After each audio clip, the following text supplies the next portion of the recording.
देखो आज अपने चुम्बक का भाग 7 पढ़ेंगे और इससे पहले अपने चुम्बक के भाग 6 पढ़ेंगे, जिनके अंदर क्या है अपने चुम्बक का जो टॉपिक है उस पर अपने विस्तार से चर्चा की है कि चुम्बक है उसका उपयोग कहाँ कहाँ किया जाता है और चुम्बक के अंदर पोल कितने होते हैं, इसके नियम क्या होते हैं, किस नियम पे यह कार्य करती है, किस दिशा में यह ठहरती है, सभी चीज़ों पर क्या अपने भाग 6 उनके अंदर क्या है विस्तार से चुम्बक का जो टॉपिक है इस पर अपने चर्चा की है। तो भाग 6 अपने पहले वाली जो वीडियो है 10 या 12 मिनट की शॉर्ट वीडियो के रूप में अपने भाग 6 पढ़ चुके हैं। तो उन वीडियो को आप एक बार जरूर देखें ताकि चुम्बक का जो टॉपिक है वो आपको अच्छी तरह से क्लियर हो जाए और जितने भी है उसके अंदर चुम्बक का विस्तार से वर्णन किया हुआ है, चाहे उनकी हानियां हैं चाहे उनकी दिशा है, जैसे उनके नियम हैं फ्लेमिंग के बाएं हाथ का नियम, दाएं हाथ का नियम, सभी पर अपने BH बक्कर सभी पर विस्तार से चर्चा की हुई है। तो एक बार क्या आप चुम्बक का जो टॉपिक है भाग 6 उनको एक बार विस्तार से अपने जरूर देखें और भाग फर्स्ट से भाग 6 तक क्या लगातार देखें ताकि क्या चुम्बक का जो कोई भी क्वेश्चन है डाउट है वो आपका क्लियर हो जाएगा। तो आज अपने चुम्बक का भाग 7 पढ़ेंगे जिसके अंदर अपने चुंबकीय हानियों को पढ़ेंगे। आज अपने चुम्बक का भाग 7 पढ़ेंगे जिनके अंदर चुंबकीय हानियों के बारे में चर्चा करेंगे। तो चुंबकीय हानियां वो 2 प्रकार की होती है, हिस्टैरिसीस हानि और भंवरधारा हानि। चुंबकीय हानि है वो 2 प्रकार की होती है, हिस्टैरिसीस हानि और भंवरधारा हानि। हिस्टैरिसीस हानि क्या होती है इसको देखते हैं अपने पदार्थ को। क्या है, कोई पदार्थ है तो उसको क्या है चुंबकित तथा विचुंबकित। चुंबकित क्या है जो क्या लोहे के कण को अपनी ओर आकर्षित करता है और विचुंबकित क्या होता है जो लोहे के कणों को पहले अपने आकर्षित करता है, उसके अंदर जो धारणशीलता होती है वो समाप्त हो जाती है, यानी कि उसका बार बार क्या है, जैसे आपने देखा होगा जैसे चुंबक के अंदर क्या होता है 2 पोल होते हैं, एक N पोल होता है एक S पोल होता है और N और S पोल है वो एक दूसरे से क्या है जो समान पोल होते हैं वो एक दूसरे को क्या करते हैं, जो समान पोल होते हैं वो एक दूसरे को प्रतिकर्षित करते हैं। क्या करते हैं, प्रतिकर्षण या प्रतिकर्षित करते हैं। जैसे N और S पोल है तो N और S को क्या है S और N सेम पोल हो गए तो ये दूसरे को क्या करेंगे प्रतिकर्षण करेंगे, दूर करेंगे, जबकि यही क्या आ जाए और N और S को पास में लेके जाएंगे तो दोनों क्या उसमें चिपक जाएंगे। तो जिनका क्या उनके अंदर कोई पदार्थ है उनको चुंबकित है, यानी कि जो उसके गुण है अंदर चिपकने का गुण है और कई बार क्या है अलग अलग पोल हो गए तो विचुंबकित होता है। उसी प्रकार के पदार्थ को चुंबकित तथा विचुंबकित करने पर होने वाली हानि हिस्टैरिसीस हानि कहलाती है। किसी पदार्थ को चुंबकित तथा विचुंबकित करने पर होने वाली हानि क्या कहलाती है, हिस्टैरिसीस हानि कहलाती है। और हिस्टैरिसीस हानि है वो अपने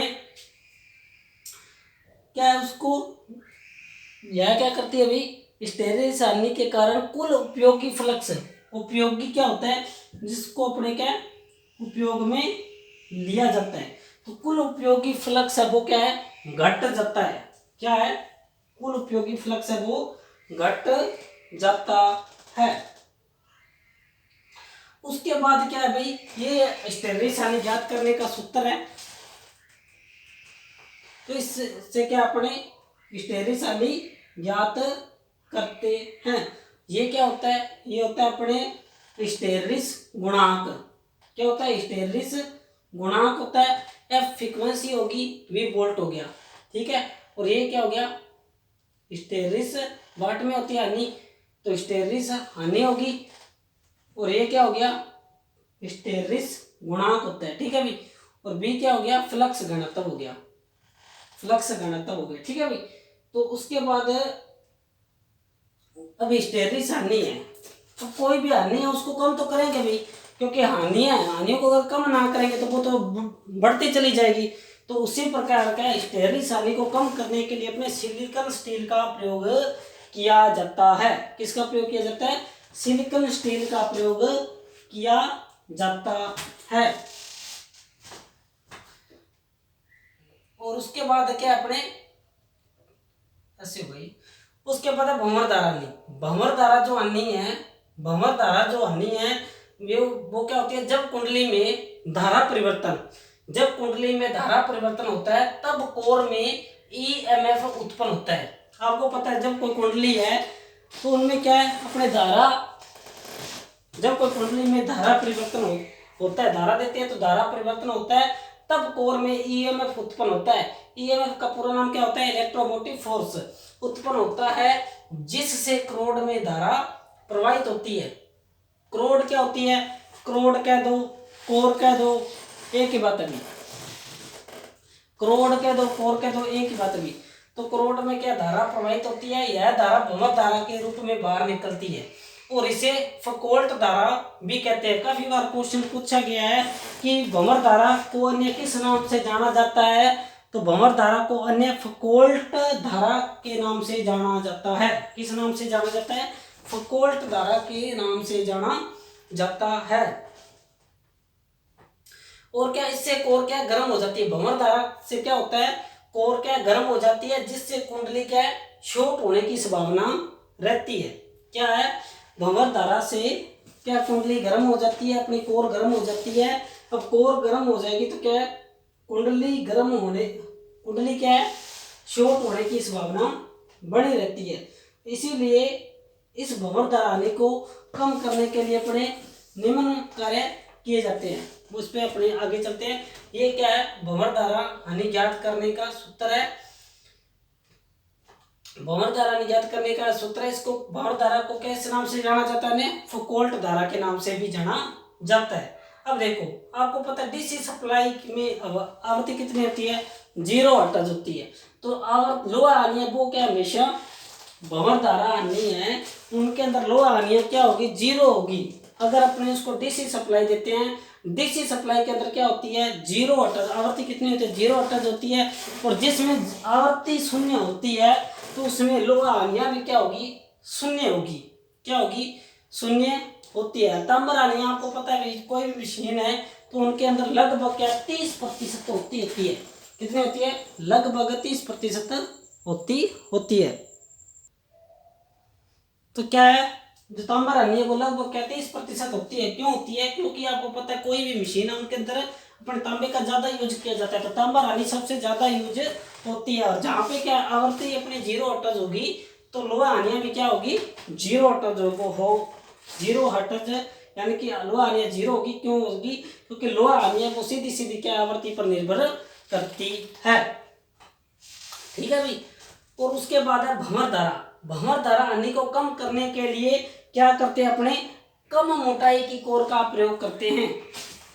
भंवर धारा को कम करने के लिए अपने कम मोटाई की कोर का प्रयोग करते हैं। और काफी बार क्वेश्चन पूछा गया है, बहुत बार क्वेश्चन पूछा गया है, चाहे वो आईटी के पेपर है चाहे वो अपने कंपटीशन पेपर है, तो उनमें पूछा जाता है भी कोर का तो प्रयोग करते हैं कम, यानी कि कम मोटाई की कोर का तो प्रयोग करते हैं भंवर धारा हानि को कम करने के लिए।